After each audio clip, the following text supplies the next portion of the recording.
I'm curious, you sold 800 doors. Talk a little bit about your reasoning for doing that. Yeah, absolutely. Great question.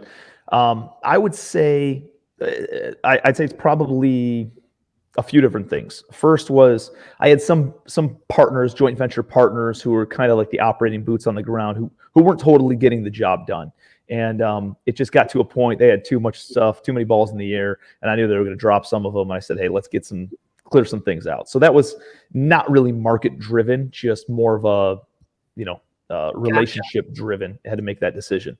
Gotcha. And then I kind of, I think it's really important. It's why we're in masterminds, and is to go and work on the business instead of in the business, and really reflect on your business and what have you done and where do you want to be going, and kind of create the roadmap, right? Like, we don't know where we're going if we don't have a destination of where we want to go to. And then you got to think about where you are right now, and then you can reverse engineer the map in order to get there. And I was doing some of that earlier part of this year and realizing that a lot of the smaller properties and the C-class properties that got me to where I am, they were stepping stones to set me up for buying 100-unit plus B-class apartments today. Before, though, I just needed to build my balance sheet. And so I was buying everything. I wanted the momentum early on is more important than the actual asset that you're buying a lot of times. Gotcha. And as long as you're buying rental properties, it's hard to mess up a rental property that you're that meets the 1% rule. Really is a great rule of thumb. So Right. I was buying just any rental property, 12-unit buildings, 24-unit buildings, 60-unit buildings, 18-unit buildings. And I was just buying and organically growing my portfolio, so that way one day I'd have the balance sheet to then go and sponsor loans and sign on loans that are for these bigger complexes. It got me a lot of respect from sellers, from brokers, and from lenders by just having the momentum built up. And so those buildings were great stepping stones to get me to where I am today. But those buildings aren't going to take me to where I'm going. And they're really more of an inhibitor than anything else. They're very management intensive. They're very, use up a lot of brain calories in managing a lot of those properties and asset managing some of those. And so, take a look at the market. It's a very opportunistic time for people who have good, stabilized cash flowing assets.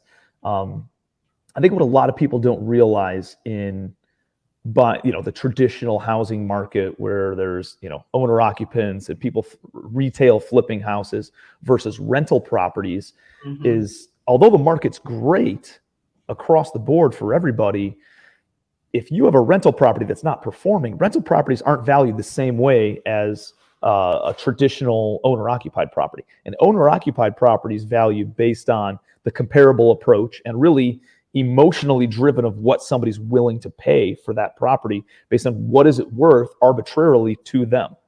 Right. An investment property is strictly based on the numbers. It's only based on the operations and the income approach. What's the income minus the expenses equals the NOI. And then there's a multiple of that NOI, that net operating income, that the property's valued at.